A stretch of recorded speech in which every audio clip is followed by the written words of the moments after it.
Welcome to The Grand Balance, a weekly podcast hosted by two working grandmas navigating the beautiful chaos of work and family. I am honored to introduce our guest today, Lori Moore. She is an incredibly inspiring working grandma who was raised in Phoenix, and after traveling all around the world with her then husband, who was a Marine, she settled in San Diego with her two daughters. Even as a young mom, Lori was already thinking about how to help others. She organized a babysitting co-op at the gym so everyone could still work out. She started a nonprofit gift shop that is still thriving and maintaining an entire organization over 30 years later, and is now an invaluable leader for Rady's Children's Hospital Auxiliary and Foundation.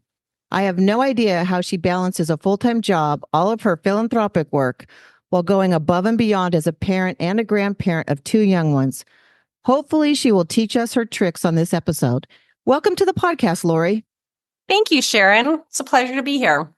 We're excited to talk to you. It's such a pleasure to hear the work that you're doing at Rady Children's. I actually work for Rady Children's. They are a client of mine, and we do some amazing work with them. And my children have both been, I guess, healed from Rady Children's. One had a very severe situation when he was little.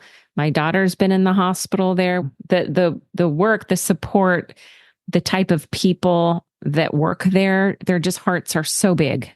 Yeah, I agree. That's even though I'm with the Auxiliary and the Foundation, which is the education, advocation, and fundraising part of it, I'm still come in contact with many of the workers and a lot of families from there. And I wholeheartedly agree. And it's a great place to if you have to be somewhere with your kids, you know you're in good hands at Rady's. Well, I know you've raised tons and tons of money for them.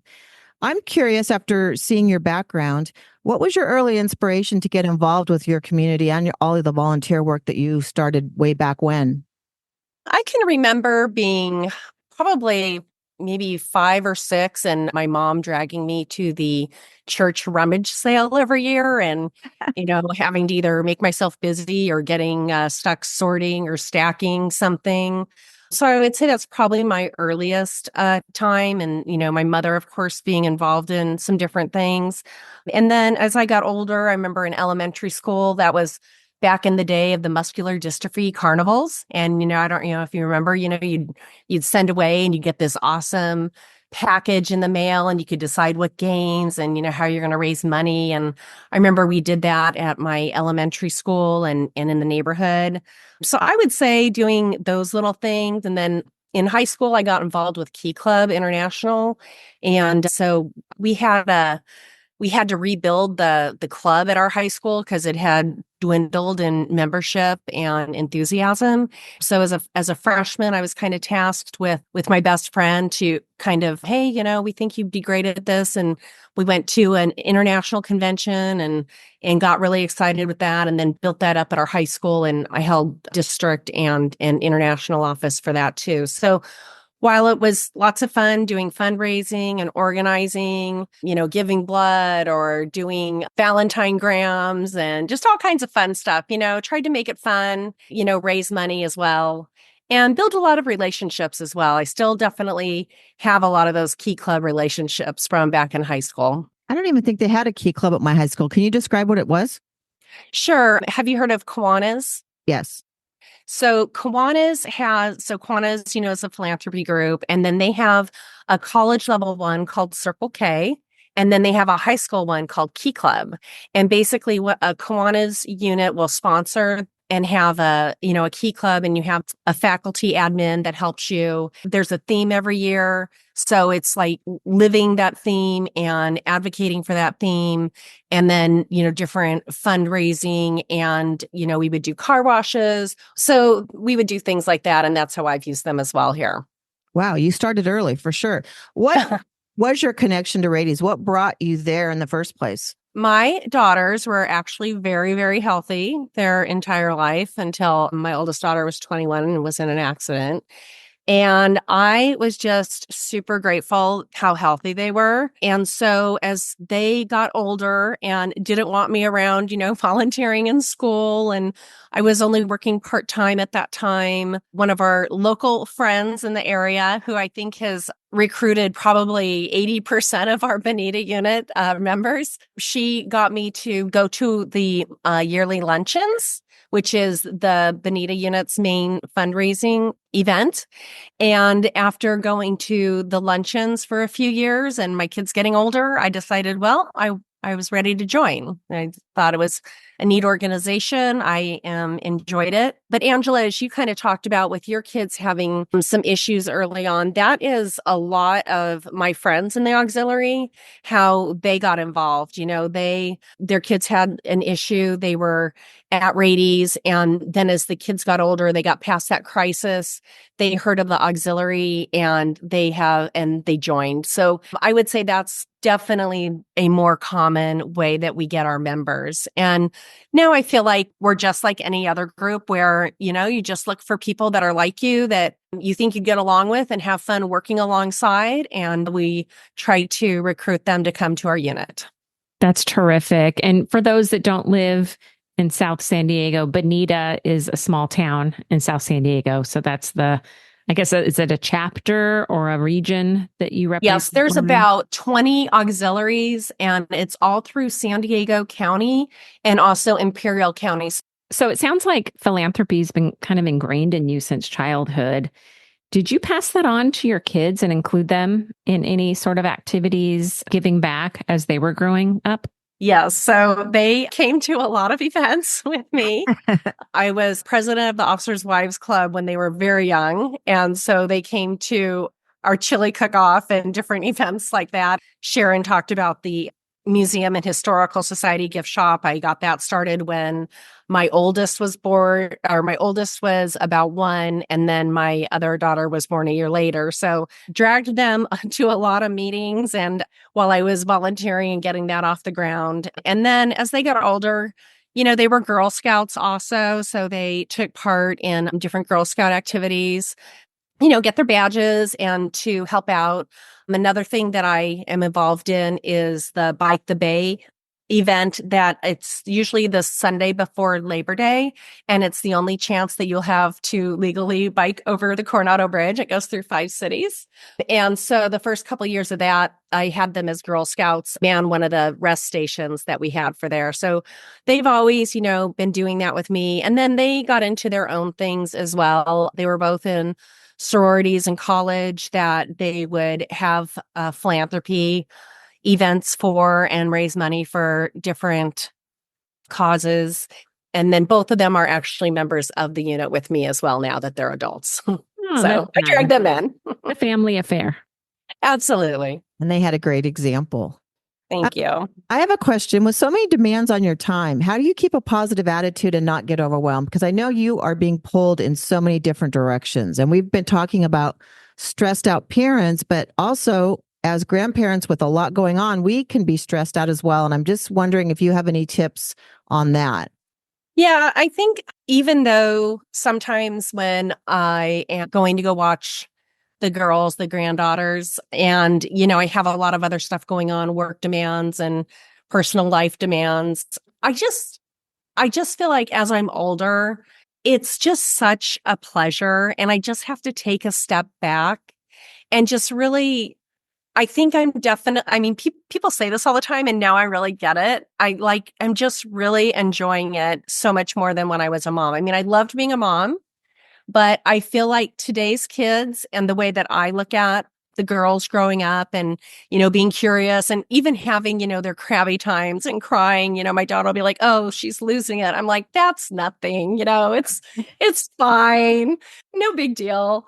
And, it's just so funny. It's just a breath of fresh air, I think, to see them. So I feel like I really do try to be in the moment when I'm with them. And, work is always going to be there. I'm sure, we say that to ourselves and sometimes we're better at following through with that than other times.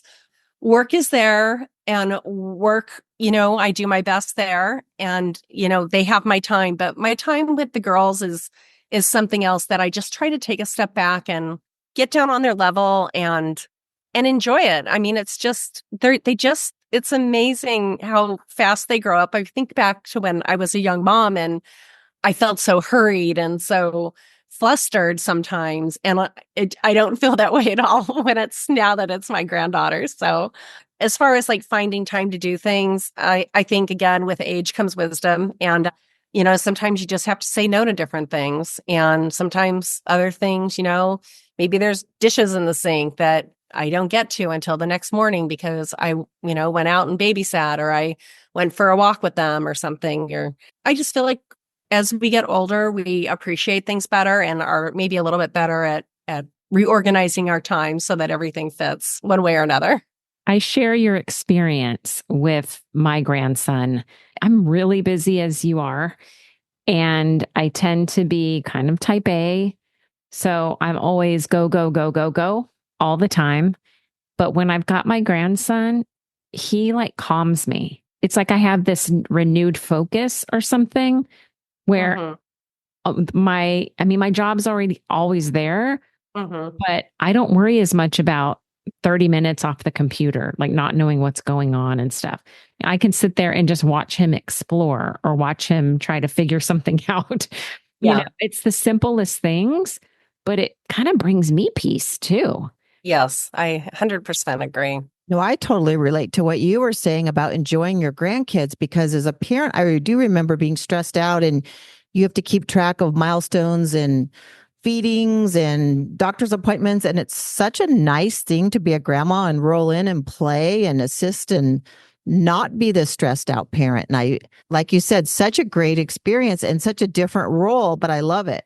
Yeah. How old are your grandkids? 20 months and 2.5 months. So we have a newbie. Oh my goodness. Very newbie. Yeah. That's great. That's just when you're just holding them all the time. Have you seen any jealousy with the older granddaughter over the little one? Yeah, it's funny because it comes out just very odd times and like nothing is precursoring. It's that I think it's only happened twice. She'll be like loving on her, kissing her, and then all of a sudden she gets a little bite. It's like, what's going on with that? She's pretending to swoop in with kindness and then. Yes. Yeah. Yes.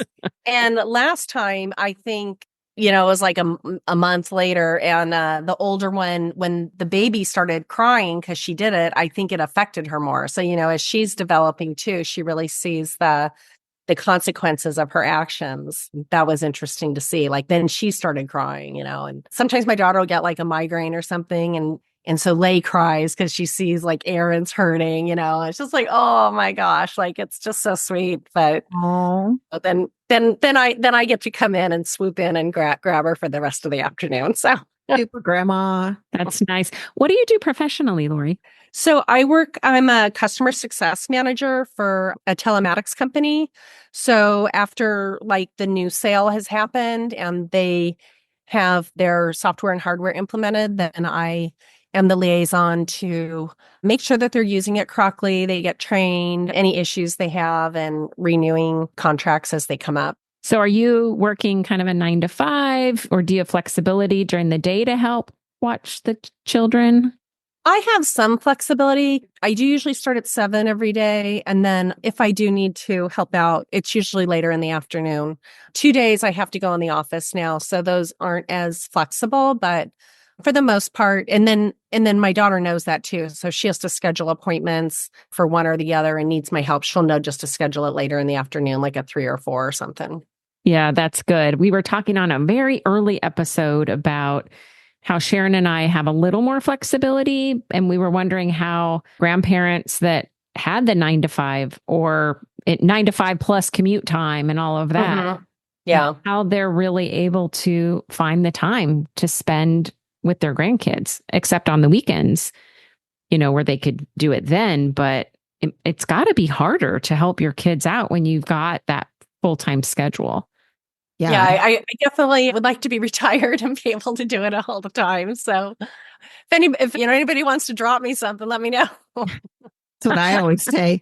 I could totally do retirement if I just didn't need to make any money. Exactly. Yeah, and I'm like the opposite. I love working too. I need that other side of me as a person. Oh, I can find other ways to get that. I love my grandbabies, or my grandbaby so far, but I just don't see it. My husband tells me all the time, you're never going to retire, even if I just work part-time. So we'll see. Yeah, I do like working too. I mean, it gives you that sense to be around other adults, I guess. I mean, there's rarely a time where I cannot work it out, where we can't work it out if she needs help to do that. So I'm very privileged to be able to work that out with my job. Well, and you're very lucky that they're so close in proximity too. That's awesome. Yes. Yeah. They're about 5 miles from me. So Ideal. That's really, really nice. So for those of us who maybe haven't been volunteering for a while, like you said, we did a lot of volunteering through, elementary school, high school. I was also a Girl Scout mom. I wasn't the leader, but I did all the events. I was the one that did all the camping trips and everything. How do we get involved again? I mean, when I almost retired, I call it my sabbatical because I couldn't handle it. But I was doing a lot of work with foster youth and it filled my heart. It didn't fill my mind as much as I wanted. I just went with somewhere where I just got pulled. Like, what's your advice for people who might have an extra hour or 3 hours a week? great advice is just to find something that you love and something that, you think about. I mean, all the commercials are on, there's pets you can foster and there's all kinds of stuff with kids and being a CASA representative for the courts. And like you said, big brother, big sister, Rady's. There's a Los Patronas in town. So there's plenty of opportunities. As we get older, we're more confident, but I also feel sometimes we're also more scared of maybe trying new things, where we think, maybe we're not going to fit in with this group or something. And, that's okay because as we get older, we do figure out, who our friends are and what kind of personality types we like. And so if you try something, it's okay if you find it's not for you. My biggest thing on that, I would say, is just don't make a commitment if you're really not sure. If after 2 meetings they're saying, "Hey, are you ready to join us?" You can be like, "No, I'm still kind of checking things out." From the admin side of needing to count on people in our organization, that's one thing that I would like prospective members to think about is that if you're going to make a commitment, I would really like you to make a commitment because then we're going to count on you. You need to take care of yourself and make sure that you're happy doing what your choice is. I love your advice about doing something with like-minded people and friends too, because I think it does bring a level of joy and fun when you're hanging out with people you enjoy and doing something that benefits other people. I know in the past when I've done things like that, it is really rewarding and fun at the same time. Yeah. And I really appreciate how you said, if you really can't do it or you evaluated it and you can't give that much time, it's okay. But you really need to think through that because you had mentioned CASA. For those that don't know what CASA is, it's court-appointed special advocate. You have to go through fairly extensive training, background checks, things like that. And you have to commit to being somewhat flexible in your availability when the judges call you, or you have to go to court to represent the children. So there are some that are much more intensive than others, like, an animal shelter or something and playing with the pet. So just be realistic, I think, because I worry about people who dive right in and then they regret, like you said, they're like, now I feel obligated instead of having that purpose and passion. Or the people that just sign up because they want to tell everyone they signed up for something and don't have any intention of working. That's annoying when I've done things. The people that offer up their names and then you go to call on them to help out and they have no intention of doing any work. And I'm like, why did you sign up? Commit and do what you signed up for. Yeah, but be careful what you sign up for. Be really diligent in your evaluation of what's required. No, bottom line, there's tons of opportunities out there. And I love your advice. Find what your passion is and commit your time and know yourself well enough to know what's going to work with your life and your schedule. Yeah. And I think the organizations really appreciate that too. Again, I think as we all get older, we all try to be adults and look at things, as open-minded. And if it's not good for you, then, you're not going to be good for us. But we always love to have people and, we'll definitely take advantage of what your strengths are.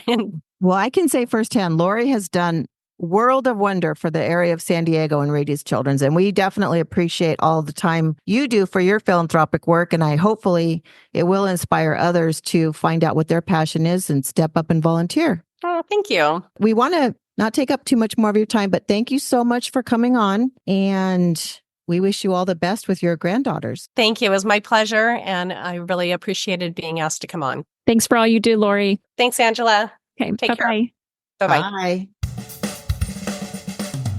Thank you for listening. Please like and subscribe to the podcast so we can continue to grow our community. Also follow us on Instagram at Working Grandmas Podcast, on Facebook at The Grand Balance, a Working Grandmas Podcast, and join our LinkedIn group, Working Grandmas.